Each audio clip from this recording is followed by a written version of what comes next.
Hello again.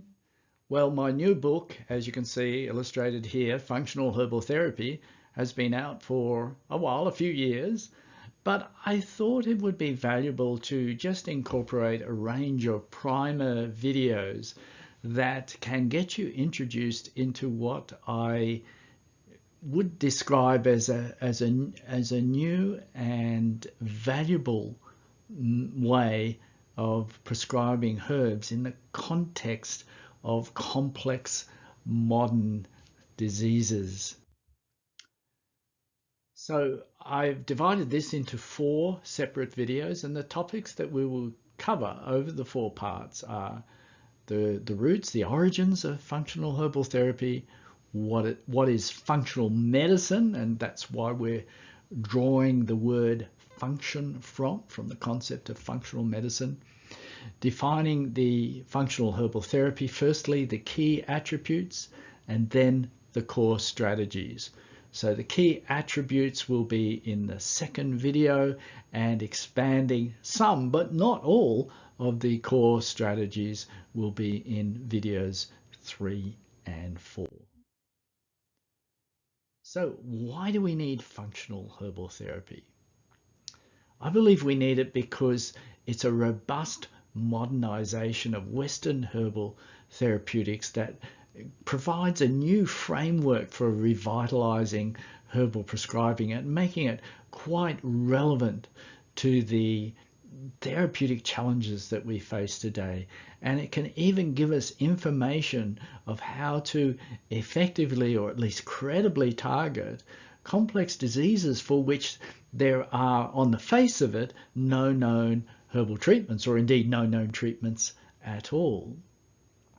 It's comprehensive, it's rational, and it's contemporary. But importantly, it blends both traditional herbal wisdom with the latest scientific understanding of both herb properties and the diseases in terms of the targets to which those herbs with their evidence-based properties should be applied. I basically evolved this approach from more than 35 years in clinical practice. So it's a coal face grown ground up from the ground up approach. It's not something theoretically applied top down. It dawned on me, hey, I think I'm applying a system here. Well, let's think this through and define what this system is. And its beauty, as I've already touched on, it readily translates the latest discoveries of biomedicine into clinical practice. So we discover, a certain disease, mitochondria are very important to target. Well, we know the herbs that can effectively target and help mitochondrial health, so we can then immediately, the next day, without waiting for a new drug to be developed, apply that knowledge in clinical practice. And it's easy to apply. I believe with this system, anyone who looks into it and grasps it and gets on top of it, and it's not that difficult to do, can become the equivalent of myself, of a herbal practitioner who's had 30, well now 40 years in clinical practice, So let's now look at some of the traditional roots of functional herbal therapy. And I'm going to talk about mainly Samuel Thomson and what followed from him, which were the physio-medicalist. So Thomsonian medicine, I think, was a very early example of functional medicine, and he applied it, of course, using herbs. And what Thomson said was the following, that health follows from obeying natural laws.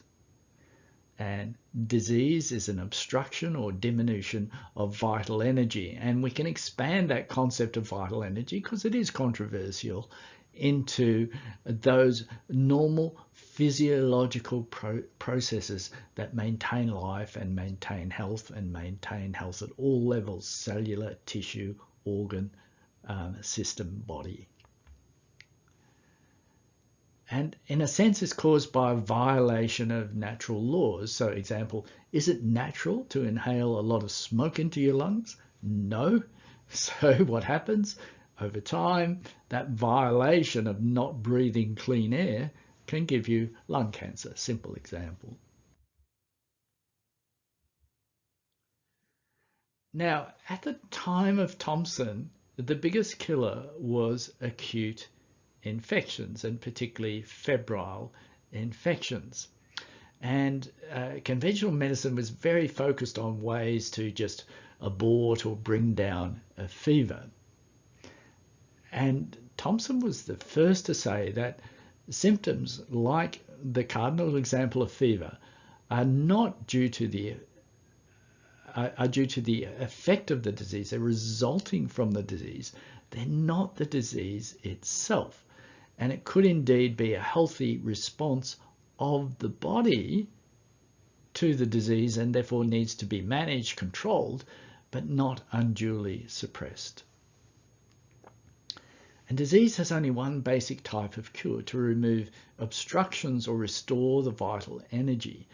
So again, in a modern context, we can interpret this as saying that there's only one basic type of real cure for disease, and that's to correct the imbalances that are happening in a person's bodily functions, cellular, tissue, organ system. And the best way to do this, and I believe this is still true, although mainstream medicine has taken a completely different direction, is to use substances that act in harmony with natural laws and the vital energy. And what better to use acting in harmony with natural laws and vital energy is a substance that was once a living thing itself. And that, of course, is a medicinal. So Thompson went on to say, and here's where the functional side comes in strongly, that in doing so, in correcting these imbalances, one or more of the following effects should be accomplished. So the first was relaxation. So here he wasn't talking about, sitting in front of the TV with a cup of coffee. He wasn't even talking about muscular relaxation per se. He was talking about tissues. When tissues became over-contracted, that could obstruct the vital flow, i.e. the normal physiological processes. And the corollary of that is that if tissues become over-relaxed, then they need to be contracted. And for example, you might use astringent herbs for that. He also said that sometimes you need to stimulate tissues. And here he's not, again, talking about nervous system stimulation. He's talking about metabolic stimulation. So things like vascular flow and mitochondrial health is how we might interpret that today. And he talked about soothing, so where inflammation was not resolving and perpetuating a disease process, you needed to allay that. And he described that as soothing. Nourishing, so sometimes the proper flow of nutrients to a tissue or various factors that it needed to support and maintain its health were not there, and that's where you would try to nourish the tissue. Again, microvascular flow would be a big part of that. And finally, neutralization, if the tissue in its disordered function was producing toxins, and then those toxins and the production thereof needed to be neutralized. So following on from Samuel Thompson were the physiomedicalists. And it's very interesting, if you look at their name, medicine informed by physiology. It was a futuristic concept that the physiomedicalists had. They were held back by our lack of understanding of physiology. But in a sense, functional herbal therapy is really modern physiomedicalism informed by modern physiology. In fact, I wanted to call it that, but some colleagues advised me quite wisely from using obscure titles. So these were neo-Thompsonians, and as I've said, the term physiomedical suggests exactly what they were trying to achieve: to develop a medical system that was informed by physiology. Thurston, who was one of the big influences in physiomedicalism, he wrote a book that was in 1900. It was greatly influenced by the research findings at the time of the autonomic nervous system. And he extended these basic understanding into an elaborate therapeutic system that is now dated and somewhat inaccessible to the modern reader. But my point is that the concept of physiomedicalism is as true now as it was then, over 100+ years ago. It's just that we need to modernize its underpinnings, and I hope that's what I've been able to achieve with the functional herbal therapy approach. So let's now take a quick look at what is functional medicine. It aims to determine how and why illnesses occur and restore health by addressing the root causes of disease for each individual. So very akin to Thompsonian medicine and physiomedicalism. And as such, it's going to the underlying causes of disease. It's resolving diseases. It's curing. It's not just palliating wherever it can.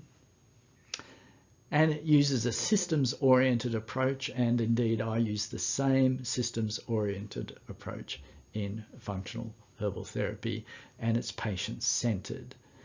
So what I do when I'm giving a talk on functional herbal therapy about a specific health problem or disease, I will come up with 6 or 7 key targets that have been identified by the research as being important for that disease. But then the next step is to prioritize those targets for the individual.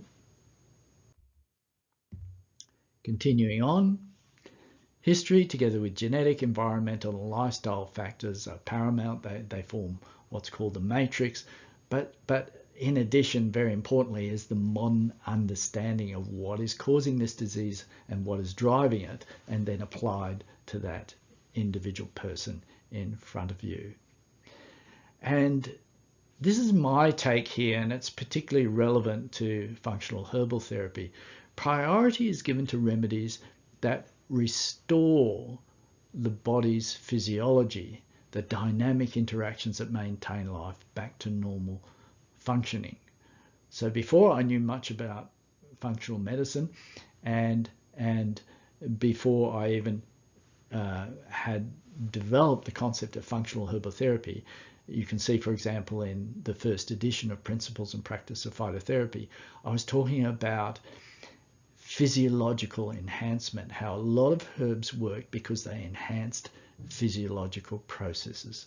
And this is what I'm referring to here. So it's functional herbal therapy based on functional medicine concepts and Thompsonian medicine and physiomedical concepts. What does the word function actually mean? So the functional medicine model for healthcare is concerned less with what we call the dysfunctional or the disease, but more about the dynamic processes that resulted in the person's dysfunction. And specifically, the previous concept of the word function now needs to be replaced with a new concept that's rooted in the emerging 21st century understanding of systems network enabled biology. And there's a field in network biology called network pharmacology. And Chinese researchers have been able to take the chemical complexity of herbs and show via network pharmacology how many of them are therefore acting across a broad range of targets in specific health problems. And to me, systems network enabled biology is completely compatible, and indeed maybe the best treatment parallel is to use a chemically complex remedy. So what is functional herbal therapy? Well, let's start with the key attributes. Well, take an overview first before I list the attributes. it's a system of modern prescribing for clinicians that incorporates the defining characteristics of functional medicine, but applies these to the unique properties of medicinal plants. And embraces, as I've shown, the concept that contemporary Western herbal therapeutics should draw heavily on its empirical roots. It does also employ diet, and when I went to do my studies in the UK in 1980, it was very much centered around diet as well as herbs. And especially now, the way I use diet is the use of phytonutrient-rich plant food. So I'm kind of adding to the therapy. A good example is garlic. Well, garlic's a seriously good medicinal herb, but you can eat it as part of your diet as well. So the 7 defining attributes of functional herbal therapy are listed here. And I will be going through each one in detail in part 2. So thank you, and I look forward to you joining me for part 2.